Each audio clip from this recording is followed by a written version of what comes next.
a majú to rady aj mamičky, pretože tie cestoviny sa rýchle pripravia a zároveň je to také jedlo, ktoré je ideálne možno po víkende, že nám zostane niečo mäsité a priložíme k tomu cestoviny, alebo teda vymyslíme nejaké recepty podľa Zuzkyných návodov. Dobrý deň. Áno, dneska máme cestoviny, našu tému. Také tie klasické cestoviny, pšeničné, všetci poznáme, takže ja som si na dnes pripravila také tie alternatívne, trošku iné cestoviny. Aj keď na tých samotných cestovinách ako takých, tá samotná cestovina nie je to najhoršie. Väčšinou to kombinujeme s nejakou omačkou plnou syra, že je tam viacej tuku, menej bielkovín, takže skôr tie výživové pomery na tom tanieri, prípadne málo vlákniny, sú možno trošku problém, ktorý vieme veľmi ľahko vyriešiť nejakými tipmi. Takže aj tie klasické cestoviny si samozrejme takto podľa týchto princípov vieme pripraviť. Áno, takže cestoviny sú viac menej zdravé, záleží na tom, že ako ich pripravíme. Presne tak. Lebo veľakrát práve ľudia hovoria, že tá samotná cestovina, že tej sa boja. Ale je pravda, že má trošku menej vlákniny ako povedzme tieto cestoviny špaldové, celozrné alebo strukovinové. Prípadne máme rôzne ďalšie. A vieme prípadne ju len nahradiť za tie celozrné, aj to je dobrý tip, alebo k nej pridať viacej zeleniny a viac bielkovín. A ty si priniesla teda rôzne druhy takýchto zdravších verzií, ktoré majú viacej bielkovín ako klasické cestoviny. Viacej bielkovín alebo vlákniny. Takže hneď ako prvé tu Zuzka, veď to tu vyváňa už pol hodiny. Tak lebo si to predpripravujem. Už pol hodiny nám tu cibuľku smažíš, pripravuješ, nám to tu vyváňa. Čo nám to tu vyváňa, povedz. Čo nám to vyváňa? Takže ako prvý recept si budeme robiť klasické lazane, ale cestovinu máme zo šošovice, takže toto sú vlastne šošovicové platy lazaňové, ktoré už kúpime hotové. Ja si tu pripravujem morčaciu omáčku na bolonéze z mesa. Si dala morčaciu mletú zmes? Áno, morčacie mleté mäsko, ja som si ho pomlela doma, do ktorého pridám paradajkovú pasatu, alebo takto pasírované paradajky. Tak, pekne po slovensky. Ale ma to pomýlilo, lebo je to talianská pasata, tak som to tak aj pomenovala. Takže máme tu trošku paradajkového pretlaku, pre takú intenzívnejšiu paradajkovú chuť. Teraz ja som si pokrájala čerstvé oregano. Keď máme čerstvé bylinky, vždy je to lepšie, pretože sú intenzívnejšia chuť, alebo zabezpečia intenzívnejšiu chuť. Trošku čierneho korenia. Tak. Trošku soli. Tak, to je všetko, čo potrebujeme. Zamiešame. A budeme približne... Trošku to prevaríme, áno? Áno. Takých 20 minút, 15 až 20 dusiť, aby si to mäsko pustilo šťavu a vznikne nám takáto pekná, ako vidíme vedľa, omáčka, ktorú môžeme použiť buď na takéto lázanie alebo cestoviny. Zuzi, aj tie kupované omáčky sú niekedy lakavé, najmä je to rýchle, lebo to kúpiš a je to hotové, ale keď si tam pozrieš, že čo všetko tam je, tak si povieš, že keď budem mať čas, tak si radšej doma urobím vlastne.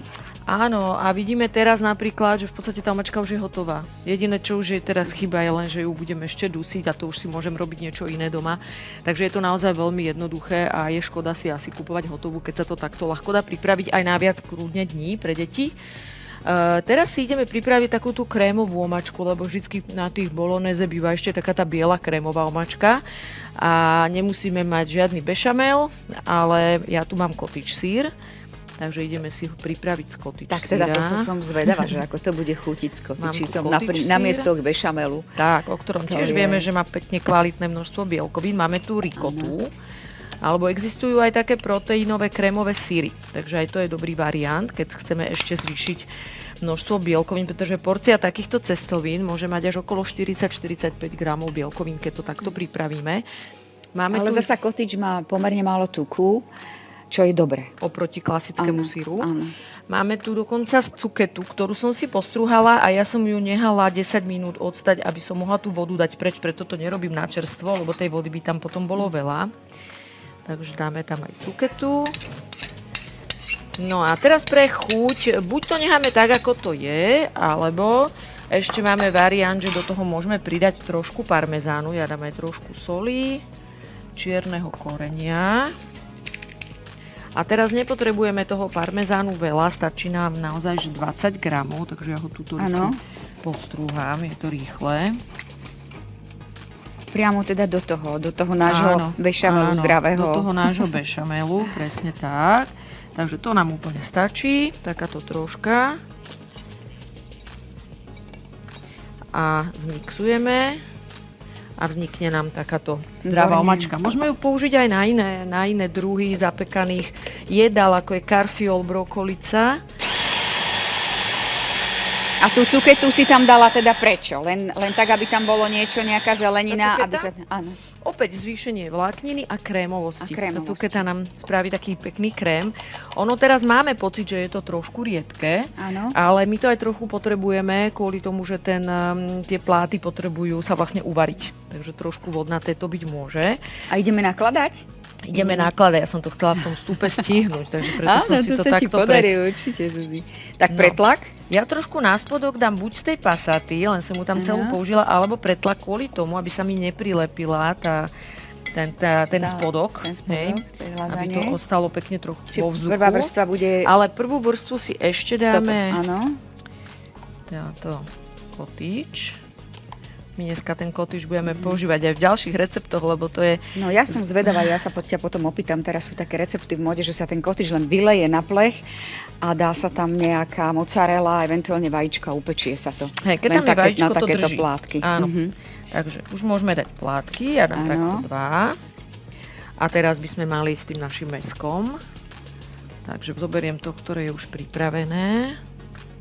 Že takúto omáčku môžeme používať na rôzne spôsoby a keď ju aj doma pripravíme, máme deti, tak je to niečo, čo ľúbia, lebo viem aj podľa seba, že tieto bolonské omáčky a môžeme mať aj iné mäsko, aj hovädzie, aj kuracie. Presne tak.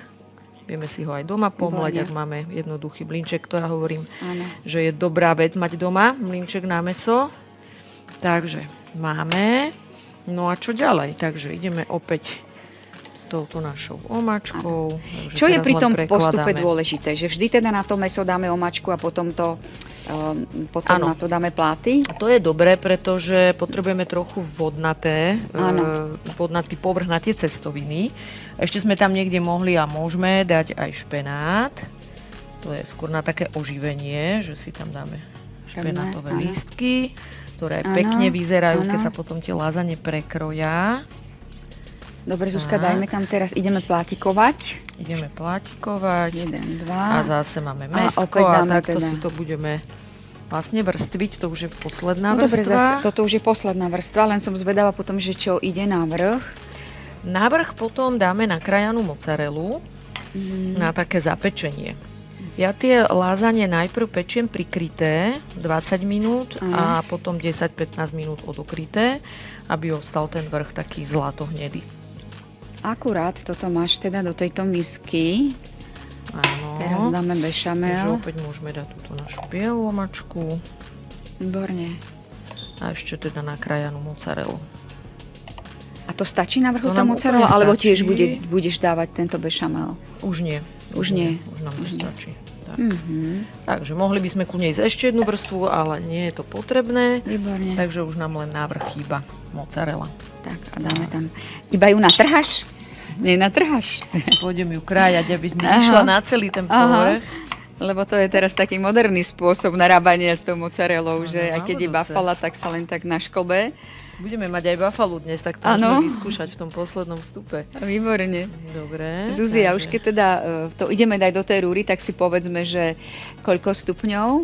Mám 180 stupňov.